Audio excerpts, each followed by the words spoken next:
네, 오늘은 뒷번호 1955번님께서 계좌 포트폴리오 보내주셨습니다. 현대힘스, 인성정보, 두산로보틱스 정말 다양한 업종의 다양한 종목들 매수하고 계신데요. 일단은 일제 모두 다 손실 중이십니다. 많이 걱정되실 것 같아요. 그럼 먼저 두산로보틱스부터 한번 진단을 해보도록 할게요. 매수가가 91,000원이고 비중은 10%로 이 중에서 가장 적습니다. 그럼 일단 정재현 대표님께 한번 여쭤보도록 할게요. 어제 그래도 좀 6%대로 강하게 반등을 했는데 오늘은 또 쉬어가는 움직임이에요. 두산 로보틱스 어떻게 대응하면 좋을까요? 우선 두산 로보틱스가 작년 10월경에 좀 상장을 했습니다. 올 연초부터 계속 밀렸던 주 요인이 보유예수 물량 때문이거든요. 이제 3개월 차까지 보유예수 물량이 끝났습니다. 그러면 이제 나올 보유예수 물량은 없어요. 1년 차도까지 없고 2년 차부터 이제 진행이 되는데 일단 악성 매물은 좀 소화가 됐다라는 측면은 긍정적이에요. 이거는 뭐 밸류로 평가를 할 수 없는 그런 섹터입니다. 성장성에 대한 부분들만 믿고 봐야 되는데 로봇 쪽의 섹터나 이런 종목군들을 봤을 때는 여기서 그냥 끝날 것 같지는 않습니다. 악성 매물 소화가 마무리가 됐다라면 추가적인 좀 상승 시도로 나올 수도 있지 않을까라고 생각을 하고 있고요. 91,000원짜리대에 매수를 하셨어요. 91,000원짜리대에 매수를 하셨다는 것 자체는 올 1월 달에 했거나 작년 12월 달에 매수를 하신 건데 제 개인적으로는 만약에 76,000원 이하로 밀려 내려오게 된다라면 저는 10% 정도는 더 매수를 해도 되지 않을까라고 좀 생각을 합니다. 그러면 만약에 한 7만 평단이 한 7만 3천 원 정도가 좀 된다라고 가정을 하게 되면 8만 원대 초반까지 단가가 아마 내려올 거예요. 그러면 9만 원대 초중반, 9만 한 5천 원? 그 정도에서는 매도를 할 수가 있을 것 같거든요. 그러니까 7만 5천 원 이하로 밀려 내려오게 되면 분할로 좀 10%만 더 매수를 해서 단가를 낮추고 9만 원대 초중반 자리대에 가게 되면 차익 실현을 하고 나오는 그런 전략을 좀 제시를 해드리도록 하겠습니다. 네, 알겠습니다. 두산 로보틱스 75,000원 아래까지 내려오면 추가 매수도 한번 고려해보자라고 이렇게 말씀해 주셨습니다. 자, 그럼 다음으로 인성정보도 한번 확인해 보도록 할게요. 이진 대표님께 한번 여쭤보도록 하겠습니다. 의대 정원 확대 소식 속에 그동안 주가 상승세 보여주다가 요즘에는 좀 잠잠한 움직임입니다. 주상전화에서도 종목 상담 굉장히 많이 들어왔던 종목이기도 한데요. 전문가분들 의견으로는 총선까지는 좀 가져가 봐도 괜찮을 것 같다. 아니면 아예 쳐다도 보지 말자. 다양한 의견들이 엇갈렸습니다. 인성정보 우리 시청자님 매수가가 굉장히 높으세요. 어떻게 대응해야 될까요? 네, 일단은 또 오늘 소식이 나왔었는데 이제 미복귀한 전공의에 대한 행정처분 이행을 하겠다라는 소식이 나오면서 비대면 관련주들 이제 좀 탄력이 나와줬는데 오늘 전반적으로 모습을 보면 인성정보뿐만 아니라 오늘 케어랩스도 그렇고 유비케어도 그렇고 대장격으로 움직였던 종목들 위주로 음봉이 나오면서 힘이 탄력이 떨어진 모습이 나와주고 있거든요.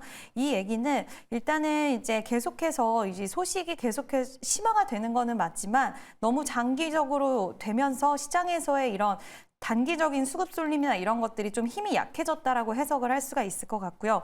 요즘은 관련돼서 이제 소식이 나온다라고 한다면 오히려 교육주라든지 이쪽 관련주들이 좀 더 강한 모습을 보여주고 있다라는 부분도 좀 놓치지 않고 봐야 되는 포인트라고 생각을 하는데 단기적으로 반등은 계속해서 소식이 나오고 있고 또 지금 굉장히 좀 치열한 소식들이 나오고 있기 때문에 탄력은 나와줄 수가 있다라고 보는데 오히려 지금 시장에서 좀 강하게 자리를 잡고 있는 반도체라던가 AI 관련된 종목들이 좀 더 밀리게 되면 이쪽으로 단기 수급이 쏠릴 가능성이 있기 때문에 저는 반등이 나오면 근데 정리하시라고 좀 말씀을 드리고 싶고요.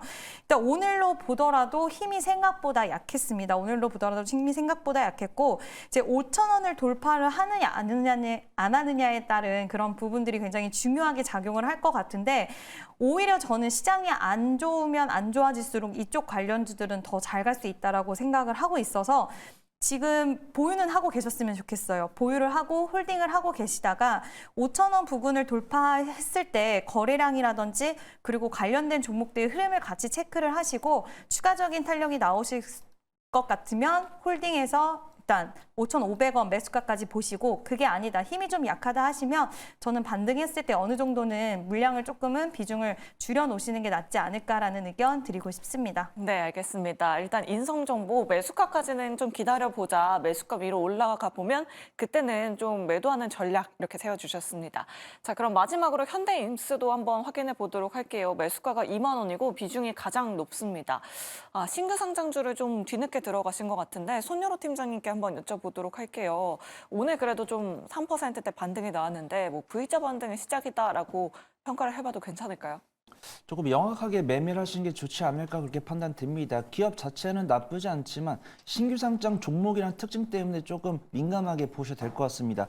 일단 한국조선해양에서 분사돼서 선박블럭 및 배관제조업을 영위를 한다고 하는데 실적이 잘 나오고 있습니다. 지금 매출액과 영업이익 보면은 매년 점진적으로 증가하는 부분이고 뉴스를 보신 분들 아시겠지만 2023년에 최대 실적을 기록을 했다는 뉴스가 나왔습니다. 하지만 신규 상장 종목이기 때문에 오버행 뉴스는 좀 고려를 해봐야 된다 그렇게 판단되고 있고요. 수급 동향이 조금 아쉽다 그렇게 판단됩니다. 외국인과 기관의 매도세가 살살 조금씩 오래 나오고 있다. 좀 판단해 보도록 하겠습니다. 일단 아직 박스권으로 쌍바닥을 다지지 않았기 때문에 바닥이 어디인지 좀 확인을 해봐야 될 것 같고요. 신규 상장한 지 이제 2024년 1월에 상장을 했으니까 1개월 차 500 뉴스 다 소화했고 3개월 차가 이제 4월 말에 나올 것 같습니다. 그래서 일단 4월 말에 신규 상장 물량이 나왔을 때 이 13,000원대, 14,000원대를 지지하는 여부를 보면 조금 안정적으로 보일 수도 있다라고 판단되고 있고요. 아쉽게도 조선 쪽임에도 불구하고 업종 대비 저평가함에도 조금 부족합니다. 하지만 신규 상장 종목이기 때문에 시장의 방향성에 따라서 일간 변동성을 좀 얻을 수 있다라고 판단되고 있고요. 슈팅이 나왔을 때 조금씩 비중 줄여 나가시는 게 좋을 것 같다. 좀 말씀을 드리도록 하겠습니다. 제가 손절가는 13,500원 잡아드리고요.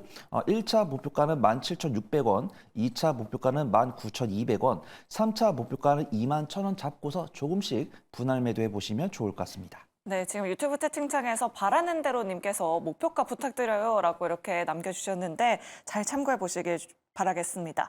조선주 이야기가 나왔으니까 뭐 조선 섹터 한번 짚어보지 않을 수가 없을 것 같아요. 정재훈 대표님께 한번 여쭤보도록 하겠습니다. 뭐 자동차, 은행 관련주, 또 우선주 해서 뭐 저PBR 관련주 요즘에 많이 또 떠오르고 있는데 조선주들에 대한 이야기도 사실 굉장히 많은데 오히려 움직임은 좀 없는 것 같거든요. 조선주들의 반등은 좀 언제쯤 기대해 볼 수 있을까요? 글쎄요. 조선 섹터도 올해부터는 이제 수익성이 좀 증가되는 그런 모습들을 좀 보이지 않을까 생각을 하고 있습니다. 다만 이제 주가의 흐름들은 좀 상당히 약한 그런 모습들을 좀 보여주고 있는 그런 상황이고 종목별로 좀 다른 그런 모습들이 좀 진행이 되고 있는 그런 상황들인데 어느 정도 이제 바닥은 좀 다져 나간다라고 좀 생각을 하시면 좀 되지 않을까 싶어요. 뭐 한국조선해양 같은 경우도 어느 정도 이제 바닥을 좀 잡아가는 그런 모습들이 좀 나올 수가 있고 다만 이제 좀 무거워요. 그나마 좀 가볍다라고 보여지는 게 뭐 현대미포조선이라든가 이런 쪽 종목군들인데 신저가의 좀 모습들을 보여주고 있는 그런 상황들이죠. 어느 정도 악성 매물이 좀 소화가 되는 그런 과정들이 좀 필요하지만 이제 대체적으로 좀 바닥을 잡아갈 그럴 가능성이 높다라는 점을 좀 말씀을 드리고 싶고요. 저는 개인적으로 조선주는 좀 싫어합니다. 오히려 하게 된다라면 조선 쪽 섹터보다는 피팅주들이 더 좋지 않을까. 기자재 쪽이 훨씬 더 좋은 수익을 좀 낼 수 있지 않을까라고 좀 생각을 하고 있기 때문에 그들 종목군들을 좀 보는 게 좀 더 좋지 않을까 그렇게 좀 말씀드리겠습니다. 네, 알겠습니다. 이렇게 오늘도 포트폴리오 전반적인 상담 도와드렸습니다. 내 종목 계좌도 이렇게 자세하게 상담 받고 싶으시다 하시는 분들 주저하지 마시고 아래 나가고 있는 문자 메시지 그리고 메일 주소로 연락 주시면 또 세 분의 전문가분들이 냉철한 상담 도와드리도록 할 테니까요. 여러분들의 많은 참여 부탁드리도록 하겠습니다. 자, 오늘 저희 종목 상담은 여기서 이만 마무리되지만 계속해서 조조의 운수 대통 시간 이어집니다. 여러분들 채널 고정하시고 저희와 끝까지 함께해 주시길 바라겠습니다. 자, 그럼 세 분의 전문가는 여기서 이만 보내드리도록 할게요. 오늘 말씀 감사합니다.